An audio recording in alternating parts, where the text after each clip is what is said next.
Möhtərəm Prezidentimiz Cənab İlham Əliyevin rəhbərliyi ilə Azərbaycan bütün sahələrdə dinamik inkişaf dövrünü yaşayır. Vətəndaş rifahının təminatı istiqamətində mühüm nailiyyətlər əldə olunur. 10 il əvvəl Heydər Əliyev Fondunun təşəbbüsü ilə yaradılan Regional İnkişaf İctimai Birliyi də ölkəmizin sosial-iqtisadi, ictimai-mədəni tərəqqisi, habelə regionların inkişafı prosesində fəal iştirak edir və dəyərli töhfələrini verir. Daim yeni önəmli layihələrə imza atan birliyin fəaliyyətində mühüm sosial önəm kəsb edən layihələr, gənclərin, əsas qrupların məşğulluğuna dəstək tədbirləri də geniş yer tutur. Bu sahədə bizim Regional İnkişaf İctimai Birliyi ilə uğurlu sosial tərəfdaşlıq təcrübəmiz var.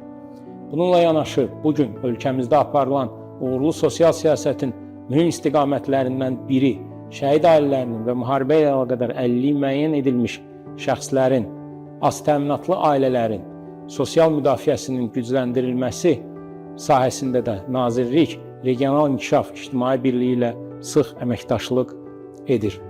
Qeyd edilənlər bir daha birliyin fəaliyyətində sosial əhəmiyyət kəsb edən tədbirlərin mühüm yer tutduğunu, onun cəmiyyətimiz üçün vacib olan missiyaya xidmət etdiyini göstərir. Əminəm ki, qarşıdakı dövrdə də birlik cəmiyyətimiz üçün nəcib və faydalı, dəyərli missiyasını uğurla davam etdirəcək.